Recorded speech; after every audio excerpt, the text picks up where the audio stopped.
kata Mahfud ini, dia bicara dalam konteks pemilihan presiden tahun 2024 diperlukan pemimpin baru yang mempunyai strong leader, yang menjadi orang kuat dan yang bisa menyatukan bangsa yang terbelah ya. Dan orang kan kemudian menyimpulkan kalau kita memerlukan pemimpin baru, padahal Pak Jokowi tidak bisa maju menjadi presiden yang 3 periode, berarti orang kan menyimpulkan pemerintahan yang sekarang adalah pemerintahan lemah, pemimpin yang lemah. Itu kan konsekuensi logisnya aja orang menyimpulkan itu. Dan kemudian karena pemimpin masa depan yang dicari oleh Indonesia adalah orang yang bisa, pemimpin yang menyatukan dan bisa memberantas korupsi, yang kata Pak Mahfud MD sekarang ini korupsinya tidak terkendali, maka orang menyimpulkan bahwa sekarang berarti pemerintah gagal mengatasi korupsi dan gagal mengatasi keterbelahan bangsa yang terjadi sekarang. Tapi Pak Mahfud kemudian mengeles bahwa korupsi ini adalah bukan terjadi di zaman Jokowi saja yang sudah 7 tahun, tapi adalah warisan dari presiden-presiden sebelumnya. Loh, piye toh? Lah korupsi yang ada sekarang itu juga ada yang dikerjakan oleh orang-orang yang hidup di zaman pemerintahan Jokowi. Dan itu tidak bisa diatasi kan korupsi itu. Kata Pak Mahfud juga, dia mengakui korupsi itu tidak terkendali. Jadi kesimpulan saya, Pak Mahfud itu omongannya kadang ngaco ya. Kalau saya sih rasa yang baru-baru ini ada berapa video yang Bapak bikin itu kondisi negeri yang sebenarnya. Tapi saya udah takut ngomong gitu Pak, karena itu bisa dituduh makar itu. Besok polisi tinggal coba kamu buktiin, kan susah Pak. Nah lebih baik Bapak sekarang Menko Polhukam, ini hari baik Pak, kumpulin nih silaturahmi, ajak semua dialog, terbuka, cari jalannya. Jangan sampai terus dikasih contoh kalau di luar negeri kudeta, waduh, nggak bagus itu Pak, kurang mendidik. Bapak mungkin kan kontak ke presiden kan nggak sulit, jelaskan Pak Presiden, karena Bapak bisa terpilih Menko Polhukam, bahkan sebelumnya Bapak calon kuat untuk wakil presiden. Ini kan berarti Pak Jokowi sayang sama Bapak. Jangan Bapak langsung kasih beritanya yang, ya walaupun kalau menurut saya sih keadaan yang Bapak ngomong itu yang bener tuh yang sekarang Pak. Yang kemarin-kemarin itu Bapak ya masih suara-suara yang dipengaruhi oleh orang-orang yang mau Indonesia nggak jadi bagus. Kalau nanti kita perlukan tahun 2040 pemimpin yang strong leader, pemimpin yang kuat, maka berarti pemimpin yang sekarang lemah kan gitu, ya kan? Jadi dia ini ya suka menimbulkan seperti melempar batu sembunyi tangan gitu loh. Sopo ya Pak Mahfud itu. Dia omongannya suka ngaco. Dulu dia ini waktu membubarkan FPI juga begitu ya. Dia suka merespon secara salah ya, tentang Habib Rizik misalnya. Siapa sih Habib Rizik itu, pengikutnya paling sedikit, begitu datang dari Mekah selama 3 tahun 7 bulan disambut oleh jutaan orang dari seluruh Indonesia, dan Pak Mahfud tidak bisa ngomong apa-apa ya kan.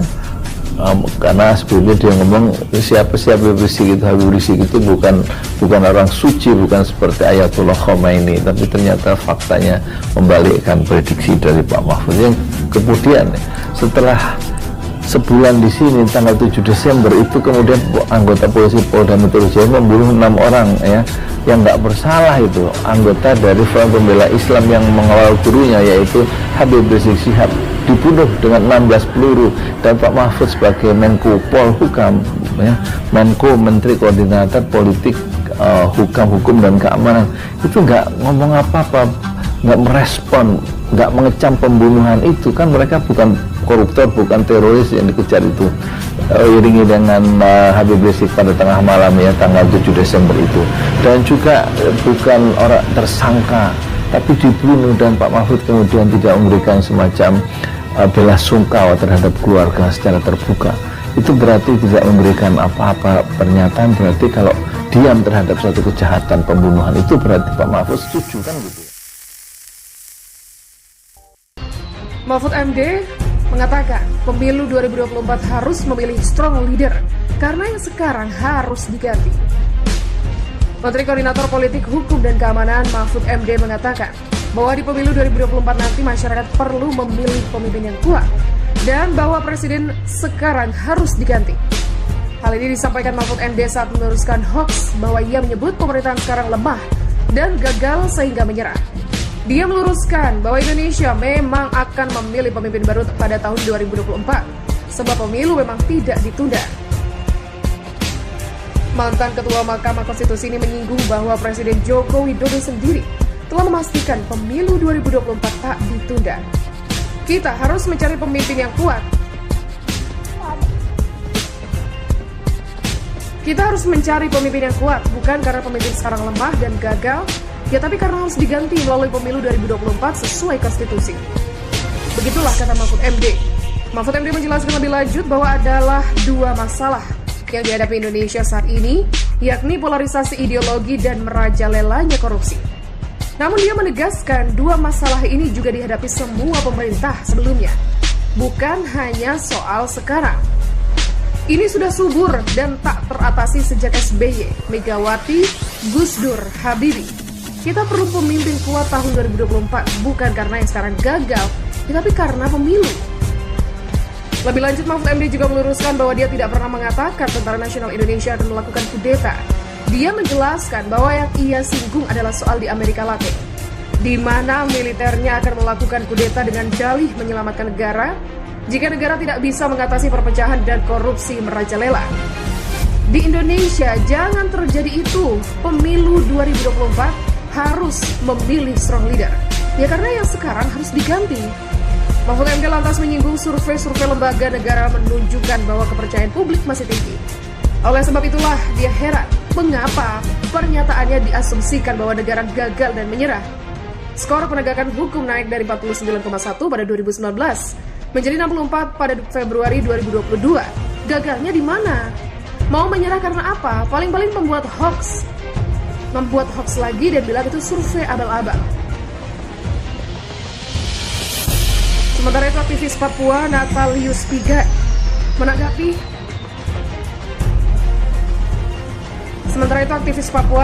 Pigai menanggapi Menteri Koordinator Politik, Hukum, dan Keamanan Mahfud MD yang menyebut 82% rakyat Papua meminta pemekaran wilayah. Natalius Pigai menilai bahwa klaim data yang disampaikan Mahfud ini nampak abal-abal dan juga bodoh. Mahfud kok terlihat seperti abal-abal dan bodoh ya? Begitulah kata Natalius Pigai. Mantan anggota Komisi Nasional Hak Asasi Manusia ini mempertanyakan apakah Istana Negara memiliki lembaga riset. Natalius Pigai pun mengingatkan Mahfud MD sebagai Menko Polhukam untuk jangan tidak kredibel di lembaga negara terhormat. Sebelumnya Mahfud MD mengatakan bahwa sebanyak 82% rakyat Papua ingin agar ada pemekaran wilayah. Dilansir dari Kompas, Mahfud mengklaim bahwa hal itu berdasarkan hasil survei lembaga kepresidenan. Hasil survei yang dilakukan oleh lembaga kepresidenan itu malah 82%. Memang rakyat Papua itu memang minta pemekaran. Begitulah ujar Mahfud dalam keterangan persnya usai mengikuti pertemuan antara Majelis Rakyat Papua dan Majelis Rakyat Papua Barat di Istana Merdeka pada Senin 25 April. Mahfud mengatakan bahwa adanya pihak yang setuju dan tidak setuju dengan pemekaran Papua adalah hal yang biasa. Dia menyinggung tidak ada satupun kebijakan di negara ini yang langsung disetujui oleh semua orang. Oleh sebab itu, lanjut Mahfud, Presiden menjelaskan berdasarkan data bahwa sebenarnya banyak permintaan pemekaran di daerah.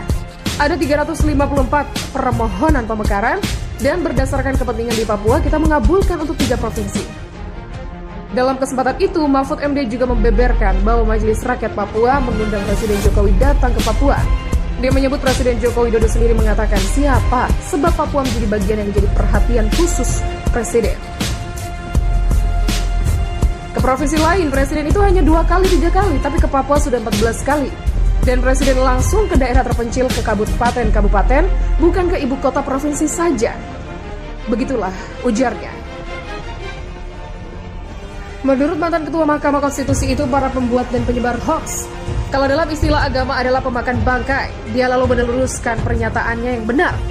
Saya bilang tahun 2024 kita harus memilih pemimpin baru karena sudah dipastikan pemilu tidak ditunda. Presiden Jokowi akan habis masa jabatannya dan tidak ada